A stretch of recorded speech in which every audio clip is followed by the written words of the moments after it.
ప్రియులారా, మరొకసారి మీ ముందుకు రావడానికి దేవుడు ఇచ్చిన కృపను బట్టి ప్రభువుకి వందనాలు. ఈ సిలువ పాట మన ఆంధ్ర క్రైస్తవంలో ఉంటుంది. సిలువను వ్రాలి యేసు పలికిన పలుకులందు, సిలువను వ్రాలి యేసు పలికిన పలుకులందు, విలువలేని ప్రేమామృతము గ్రోలితి రాణి, సిలువే నా శరణ ఎనురా. సిలువను చూచు కొలది శిల సమానమైన మనసు, సిలువను చూచు కొలది శిల సమానమైన మనసు, నలిగి కరిగి నీరగుచున్నది రాణి, సిలువే నా శరణ ఎనురా. సిలువను దరచి తరచితి విలువ కందని రాణి నీ కృప, సిలువను దరచి తరచితి విలువ కందని రాణి నీ కృప, కలుషమెల్లను బాపగజాలును రాణి, సిలువే నా శరణ ఎనురా. పలువిధ పదమూలరసితి ఫలితమేమి గానలేక, పలువిధ పదమూలరసి ఫలితమేమి గానలేక, సిలువ ఎదుటను నిలచినాడను రాణి, సిలువే నా శరణ ఎనురా. శరణు యేసు శరణు శరణు శరణు శరణు నా ప్రభువా, దూరిత దూరుడ నీదరి చేరితి రాణి, సిలువే నా శరణ ఎనురా. తదుపరి వీక్షిస్తున్న వీక్షకులకు శుభాలు తెలియజేస్తున్నాను. మరి మనం గత కార్యక్రమంలో ఆయన సిలువను గురించి ధ్యానం చేసాం, మరి లెంట్ గురించి కూడా ధ్యానం చేసాం. మరి ఈరోజు ప్రసంగాంశం ఏంటంటే ఆయన సిలువలో పలికిన 7 మాటలు, the 7 words that Jesus spoke on the cross. 7 golden words యేసయ్య సిలువలో మాట్లాడిన మాటలు మనం ఈరోజు ధ్యానించుకుందాం క్లుప్తంగా. మొట్టమొదటి మాట మనం తీసుకున్నట్లయితే లూకా సువార్త 23:34 చదువుకుంటే, యేసు తండ్రి వీరేమి చేయుచున్నారో వీరెరుగరు గనుక వీరిని క్షమించమని చెప్పాను. వారు ఆయన వస్త్రములను పంచుకున్నట్టుకై చీట్లు వేశారు. Father, forgive them, for they do not know what they are doing. Luke chapter 23:34.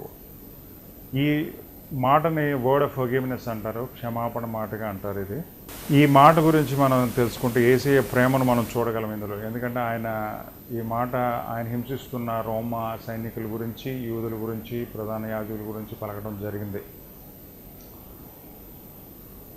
అంటే అంత బాధ అనుభవిస్తూ కూడా ఆయన వాళ్ళని క్షమించగలిగాడంటే ఆయన మన పట్ల ఎంత ప్రేమ కలిగి ఉన్నాడో మనకి అర్థమవుతుంది.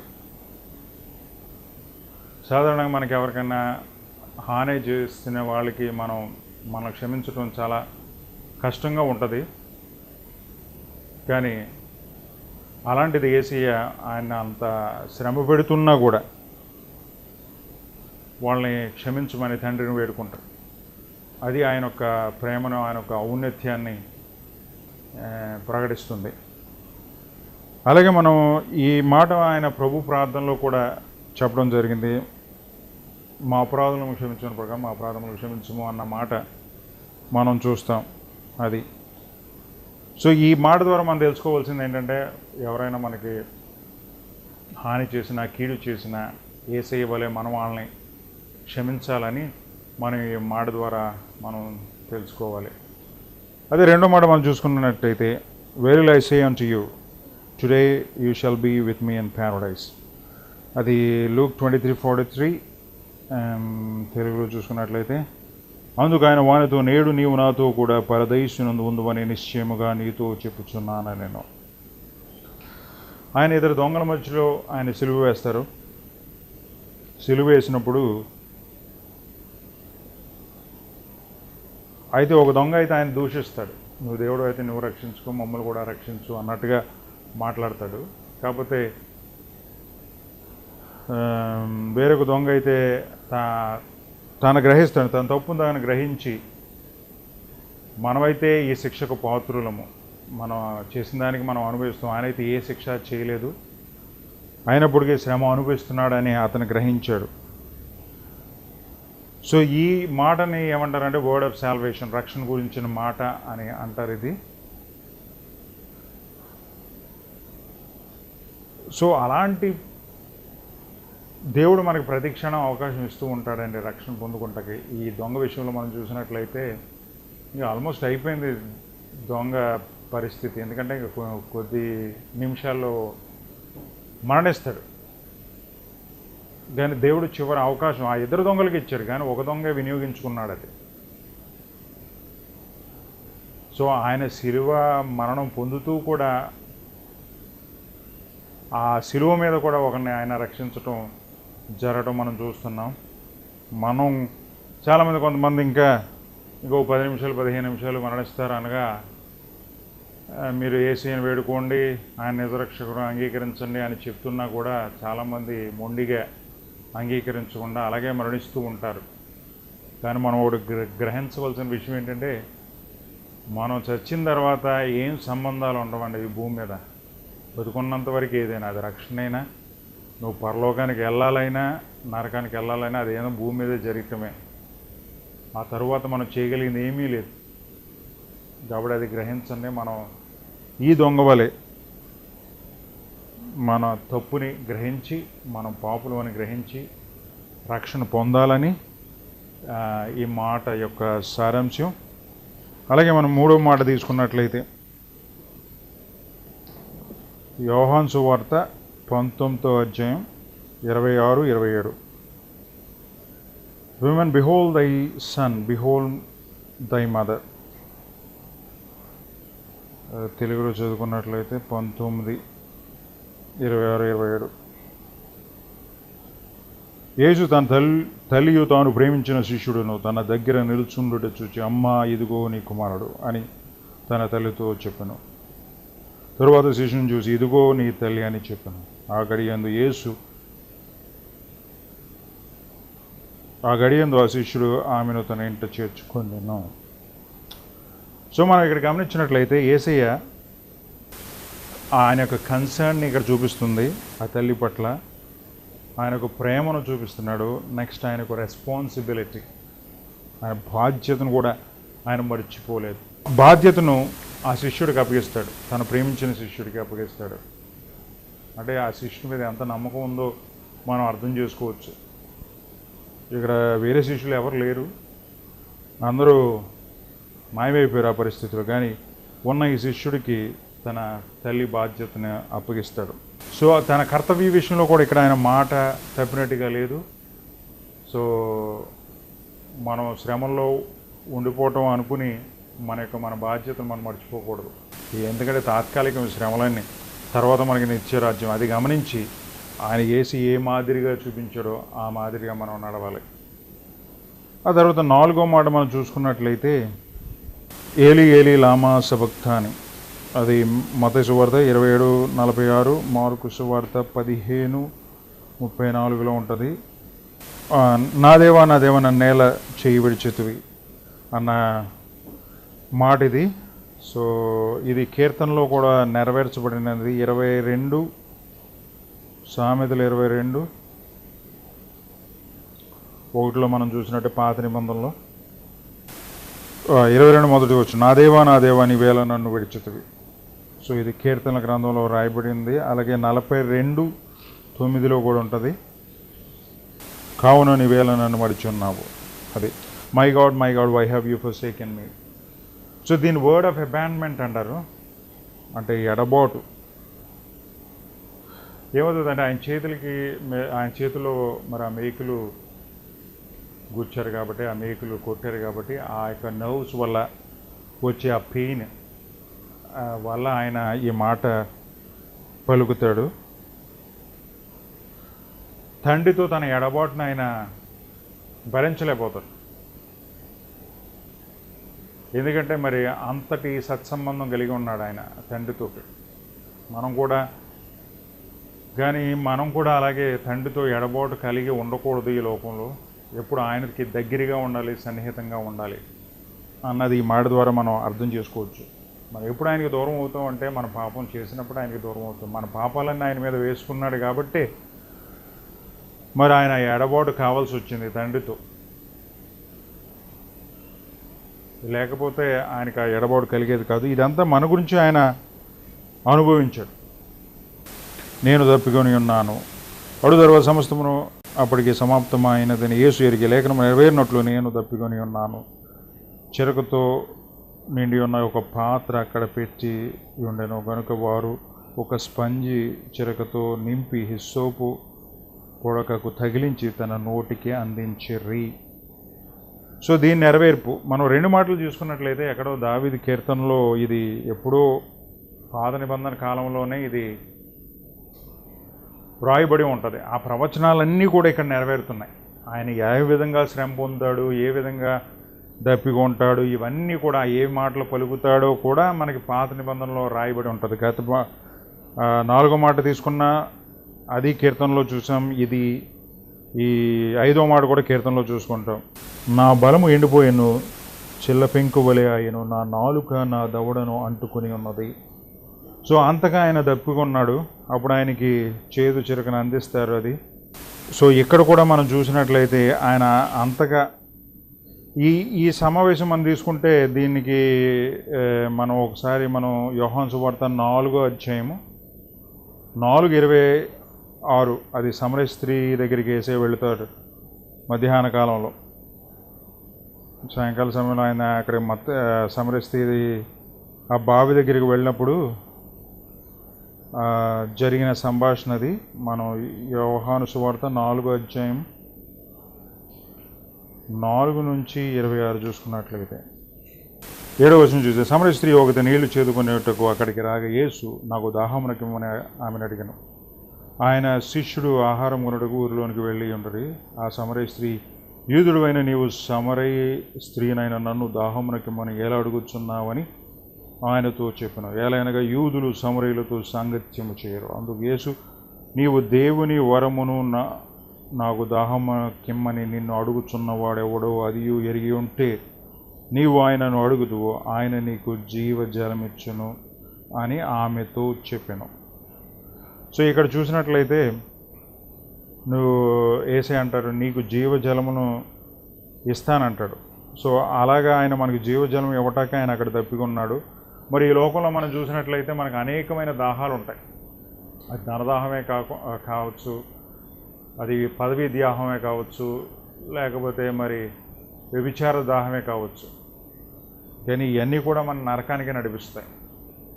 కానీ దేవుని గురించి మనం దాహం కలిగి ఉంటే మనం అనేక ఆత్మలు సంపాదిస్తాం, ప్లస్ మనం పరలోకానికి వారసులు అవుతాం. అది మనం గమనించాల్సిన విషయం. ఈ 5వ మాటలో 6వ మాట మనం తీసుకున్నట్లయితే యోహాను సువార్త 19వ అధ్యాయము 30వ వచనం, సమాప్తమైనది అన్నమాట. ఇంగ్లీష్లో తీసుకున్నట్టు it is finished. John chapter 19:30th verse. Yesu ఆ చెరకును పుచ్చుకొని సమాప్తమైనది అని చెప్పి తల వంచి ఆత్మను అప్పగించాను. సో దీన్ని వర్డ్ ఆఫ్ ట్రయంప్ అంటారు, లేదా వర్డ్ ఆఫ్ విక్టరీ అంటారు. ఎందుకంటే ఆయన భూమి మీదకి వచ్చిన పని సంపూర్తి చేశాడు కాబట్టి, ఆయన యొక్క ప్లాన్ అంతా ఫుల్ఫిల్ చేశాడు కాబట్టి, మనకి రక్షణ ప్రసాదించాడు కాబట్టి దీన్ని వర్డ్ ఆఫ్ ట్రయంప్ అంటారు. అది ఇంకోటి ఏంటంటే ఆయన భూమి మీదకి వచ్చిన పని ఆయన సంపూర్తిగా ముగించాడు కాబట్టి, తన యొక్క మానవత్వాన్ని ఆయన అక్కడ చాటాడు, తనకు తానుగా అర్పించుకున్నాడు. కేవలం మనకి రక్షణని అనుగ్రహించటం. సో ఆ రక్షణ ఎలా వచ్చింది? ఆయన ప్రాణం అర్పించడం వల్ల. సో దానికి ఆయన చివరిగా మన పాపానికి కావలసిన ప్రతి మూల్యాన్ని ఆయన చెల్లించాడు. అందుకే దీన్ని ఏమంటారంటే the debt is paid in full అంటారు. The God in the flesh breath his last అంటారు. ఆయనకు చివరి శ్వాసను విడుస్తాడు అక్కడ.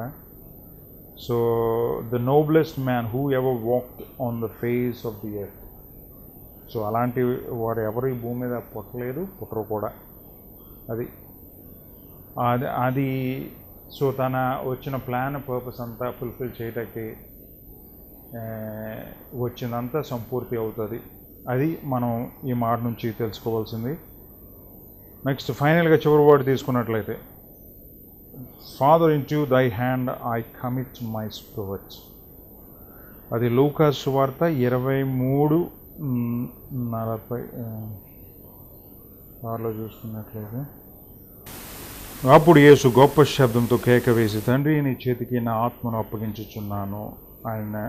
ఆయన ఎలాగూ చెప్పి ప్రాణము విడిచెను. సో ఇదే మనం కీర్తన గ్రంథం 31:5 కూడా చూడొచ్చు. Psalms 31 and 5th verse. నా ఆత్మను నీ చేతికి అప్పగించుచున్నాను. ఇక్కడ ఇది వర్డ్ ఆఫ్ రియూనియన్ అంటాడు. ఎందుకంటే ఆయన తండ్రితో కలిసిపోతాడు, ఆత్మ అప్పగించి. That's the end of the earthly life. దేవుని యొక్క ఈ భూమి మీద జీవితం అక్కడికి ముగిసిపోయింది కాబట్టి తండ్రితో ఆయన ఏకమైపోతాడు. ఈ వర్డ్ని ఒక ప్రేయర్ కింద కూడా ఉపయోగిస్తారు. మనం ఎప్పుడైతే అనారోగ్యంగా ఉంటామో, లేదా బాధల్లో ఉంటామో, లేదా కష్టాల్లో ఉంటామో, మనం ఆయనకి అర్పించుకుంటే, if we commit our selves to him, అది ఆయన మన యొక్క ప్రతి బాధను తీరుస్తాడు. కాబట్టి ఇది వర్డ్ ఆఫ్ ప్రేయర్ కింద కూడా మనం అంటారు. ఇక్కడ ఒకటి ఉంది, I commit my self to you God in living and dyeing, in good and bad times, whatever I am and have, I place in your hand. అది అంటే మనం అది ప్రతీది కూడా, అంటే దీన్ని బట్టి మనం అర్థం చేసుకోవాల్సిన సెంటెన్స్ని బట్టి ఏంటంటే, మన ప్రతీది కూడా ఆయనకు అప్పగించేసుకుంటే ఆయనే మన యొక్క బాధ్యతను తీరుస్తాడని మనం అర్థం చేసుకోవచ్చు ఈ వర్డ్లో.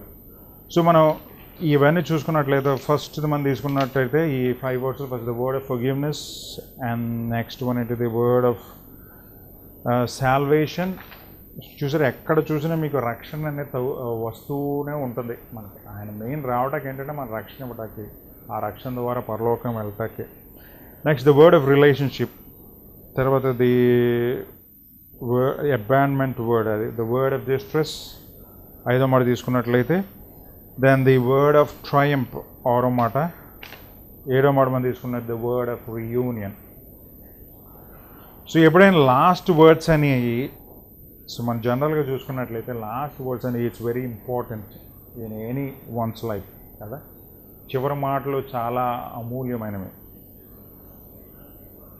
అందులో మన ఈ చాలా గోల్డెన్ వర్డ్స్. మనం ఏంటంటే మీరు ఎప్పుడైనా చూసినట్టు ఇది సెక్యులర్ కోడ్స్ని ఎక్కువ మనం సర్క్యులేట్ చేస్తూ ఉంటాం ఫ్రెండ్స్ మధ్య, ఈవెన్ క్రిస్టియన్స్ కూడా. చాలా దౌర్భాగ్యకరమైన విషయం అది. ఎంత వాల్యుబుల్ వర్డ్స్ ఉండగా ఆ సెక్యులర్ కోడ్స్, ఏది sky is blue, water is pure, ఇలాంటి కొన్ని మనకు ఫ్రేజెస్ వస్తూ ఉంటాయి. ఇవన్నీ లేనిపోయి ఈ పనికిమాలి అని మనం సర్క్యులేట్ చేస్తూ ఉంటాం. కానీ ఎంత అమూల్యమైన ఈ మాటలు, మీరు వొకాబులరీయే తీసుకోండి, పోయిటరీయే తీసుకోండి, ఏదైనా తీసుకోండి, బైబిల్కి మించింది ఏదీ లేదు. The best seller is Bible, అదే ఒకటి మనం అది గమనించాలి. సో ఈ లాస్ట్ వర్డ్స్ అనేవి చాలా ఇంపార్టెంట్ కాబట్టి మనం అది గమనించాలి. జనరల్గా మనం ఏంటంటే last words, celebrity last words, movie star last words, లేదా బిజినెస్ మెన్ లాస్ట్ వర్డ్స్, అవి మనం చాలా పరిగణలోకి తీసుకుంటాం. మేబీ వాళ్ళు in the terms of career వాళ్ళు సక్సెస్ఫుల్ కావచ్చు, కానీ బట్ లైఫ్లో అటర్ ఫెయిల్యూర్ వాళ్ళు. మీరు ఎవరన్నా తీసుకోండి, స్టీవ్ జాబ్స్ని తీసుకోండి, ఎవరైనా తీసుకోండి, మూవీ స్టార్స్ పేర్స్ కూడా నాకు చెప్పడం ఇష్టం లేదు. వాళ్ళు అల్టిమేట్గా వాళ్ళు సూసైడ్ చేసుకుంటామో ఏదో చేసుకుంటామో జరుగుతూ ఉంటారు. వాళ్ళ జీవితాన్ని వాళ్ళే నాశనం చేసుకుంటున్నారు, వాళ్ళు మనల్ని రక్షిస్తారండి? ఏదో డబ్బులైతే సంపాదిస్తారు, అది కూడా ఒక మంచి, అదే ఒక నీతి. అది డబ్బులు ఎలా సంపాదిస్తున్నారు వాళ్ళు? ఒకళ్ళ కొన్ని జీవితాలు, యవ్వనుల జీవితాలు పాడు చేసి సంపాదిస్తున్నారు వాళ్ళు, వారి శరీరాలు అమ్ముకొని. అలాంటి వాళ్ళు మనకు ఆదర్శం కాకూడదు. మన రియల్ హీరో జీససే కావాలి, అది మనం గమనించాలి. అందుకే సువార్త, ఆయన సిలువలోనే ఒక ఆయన రక్షించాడు, ఆయన అది సిలువలోనే ఒక దొంగను రక్షించాడు ఆయన. కాబట్టి అంటే ఆయన ప్రతి స్టేజ్ ఆఫ్ లైఫ్లో ఎక్కడ కూడా టైం వేస్ట్ చేసినట్టు లేదు. అలా సమరయ స్త్రీని కూడా అక్కడ రక్షించాడు.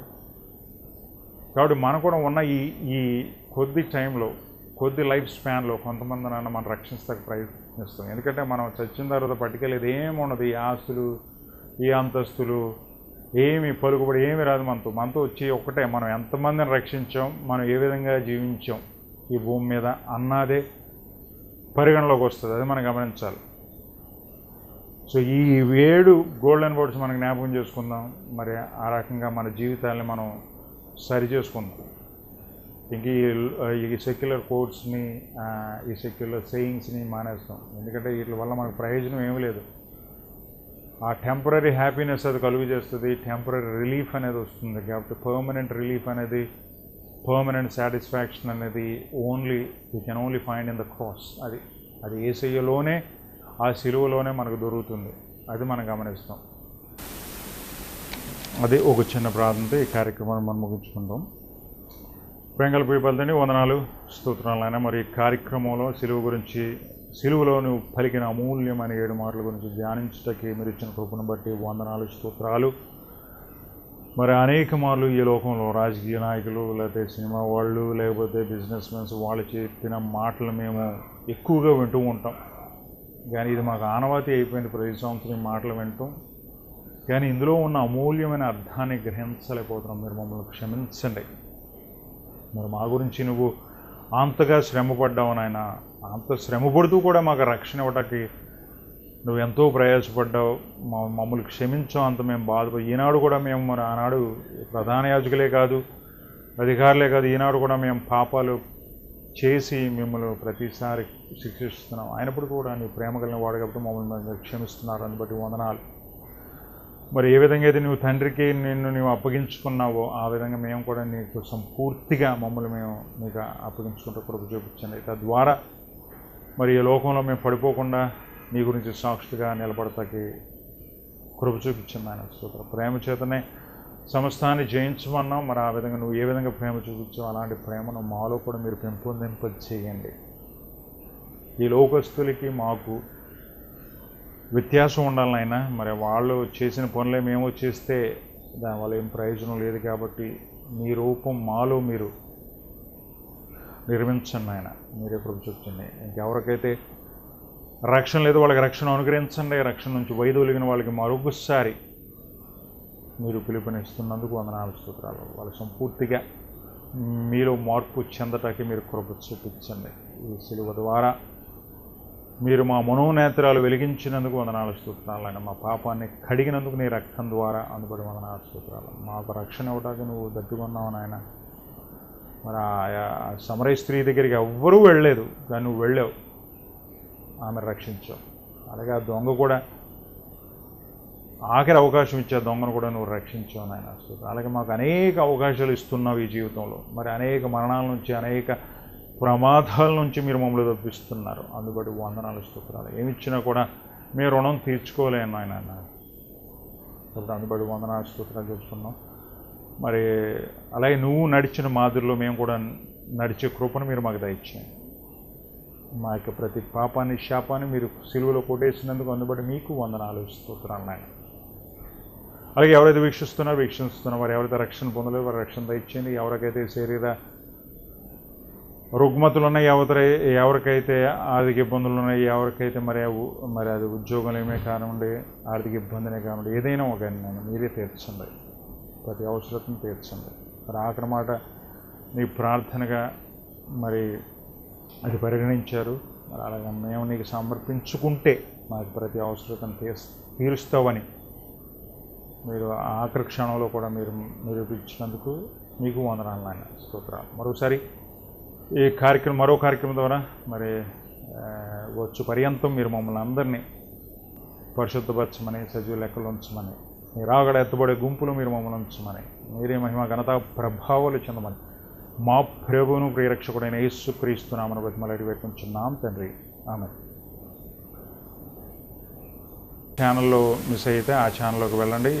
If you want contact us, you can contact us to the WhatsApp. మీకు ఆ నెంబర్స్ డిస్ప్లే అవుతాయి ఛానల్లోనే. అది చూడండి, సబ్స్క్రైబ్ చేయండి, షేర్ చేయండి.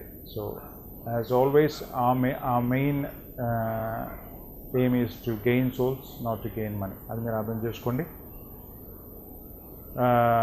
ఆ విధంగా మీరు ఈ సిలువ ధ్యానాలు మీరు కూడా ధ్యానించి మీ సమయంలో యేసయ్యను సొంత రక్షకుడిగా అంగీకరించమని దేవుడు మిమ్మల్ని